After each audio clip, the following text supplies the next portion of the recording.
Bro నమస్తే అన్న. మరి మేఘాలయ ఇన్సిడెంట్ అందరికీ తెలిసిందే. హనీమూన్ కి తీసుకెళ్లి వాళ్ళ హస్బెండ్ ని చంపేసింది ఒక ఆవిడ. సో దీని మీద మీ అభిప్రాయం? అవునన్న, తన పేరు సోనము. తను రాజు రఘువర్ అని ఒక ఆయన పెళ్లి చేసుకుంది, రీసెంట్ పెళ్లి చేసుకుంది. ఫోటోస్ కూడా చూసాం, చాలా బాగా వచ్చింది. సీన్ కట్ చేస్తే మేఘాలయలో ఒక దాబా నుంచి బయటకు వస్తుంటే చార్జ్ చేసింది అనమాట. సో సుపారీ ఇస్తుంది వేరే కిల్లర్స్కి, మా హస్బెండ్ చంపేయండి, మేము పలానా ప్లేస్కి వెళ్తాం, అక్కడ వచ్చి పట్టుకొని చంపేయండి అని సుపారిస్తుంది. నిజంగా అప్పట్లో ఒక డైలాగ్ ఉండేది అన్న, అట్లే తల్లిదండ్రులు ఏం చెప్పేవారు అమ్మాయికి అంటే, అమ్మ బయటికి వెళ్తున్నావు, చాలా జాగ్రత్త ఉండు, క్షేమంగా పోయి క్షేమంగా రా అని అప్పుడు తల్లిదండ్రులు అమలు చెప్పేవాళ్ళు. కానీ ఇప్పుడు అట్లా లేదు.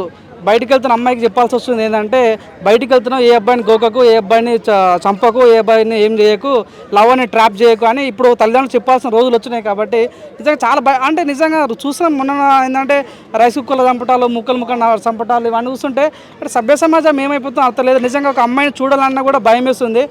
ఏమన్నా అంటేనేమో ఏదంటే పోక్సో చట్టం అని అవి ఏదేదో పెట్టి చట్టాలు ఉన్నాయి. కాబట్టి సో వాళ్ళని ఏమన్నా చూసినా తప్పే, పలకరించినా తప్పే, ముట్టిన తప్పే, ఏం చేసినా తప్పే. కాబట్టి ఈ మధ్యలో చాలా ఎక్కువైపోయింది. సో నిజంగా ఒకవేళ నువ్వు అంత అబ్బాయిని లవ్ చేస్తుంటే డైరెక్ట్ అబ్బాయిని పెళ్లి చేసుకుంటే అయిపోయేది కదా. మరీ పెళ్లి చేసుకొని నువ్వు చనిపోయిన తర్వాత నీ విధురాలైన తర్వాత మా డాడీ ఒప్పుకుంటాడు. ఊరిని అమ్మ ఏం పెద్ద స్కీమో అర్థమైతే లేదు. నిజంగా చాలా చాలా తప్పు ఇది.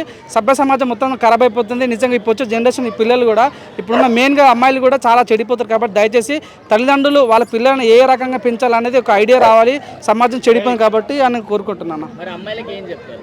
అమ్మాయికి వద్దని నేను నిజం చెప్తున్నా, దయచేసి జెన్యున్గా ఉండండి. మీకు నచ్చితే నచ్చిందని చెప్పండి, లేదంటే లేదని చెప్పండి. కానీ సో పెళ్లి చేసుకునే ముందు ఒక రకంగా పెళ్లికి ఒకడు, లవ్కి ఒకడు, అవన్నీ వద్దు. సో నిజంగా నాకు అనిపించదు ఆ సున్నం ఏదో టాపిక్ ఉందో తను డైరెక్ట్గా పలానా అబ్బాయితో ఇంట్రెస్ట్ ఉందని చెప్పేసి వాళ్ళ ఇంట్లో ఒప్పుకోకపోతే బయటికి లేచిపోవటాలు, బయటికి వెళ్ళి వేరే వాళ్ళతో పెళ్లి అట్లా ఆ రకంగా చేసుకుంటే అయిపోతుంది. కానీ సో ఒక అబ్బాయిని నమ్మించి మోసం చేయడం అనేది అబ్బాయికే డ్యామేజ్ కాదు, ఎంటైర్ రెండు ఫ్యామిలీస్ డ్యామేజ్ అవుతుంది. కాబట్టి చాలా బాధ కలిగించింది, భయం అవుతుంది. నిజంగా చాలా భయంకరంగా ఇది భయాందోళన కలిగించే విషయం. కాబట్టి సో చాలా అబ్బాయిలు చాలా జాగ్రత్త ఉన్న, అప్పట్లో అమ్మాయిలు చెప్పేవాళ్ళు అమ్మాయిలు చాలా జాగ్రత్త ఉండండి అని, ఇప్పుడు అబ్బాయిలు చెప్పాల్సి వస్తుంది. అబ్బాయిలు చాలా చాలా డేంజర్ జోన్లో ఉన్నాం మనం అందరం. చాలా జాగ్రత్త ఉండండి. మీరు వేసే ప్రతి అడుగు కూడా చాలా పకడ్బందీగా ఉండండి. కాబట్టి సింగిల్గా ఉండండి. కానీ దయచేసి లవ్ చేసి పెళ్లి చేసుకుంటారు అవన్నీ మనకు పనికిరాని సబ్జెక్ట్. కాబట్టి వాటిపైన ఫోకస్ చేయొద్దని మనసుకు కోరుకుంటాం.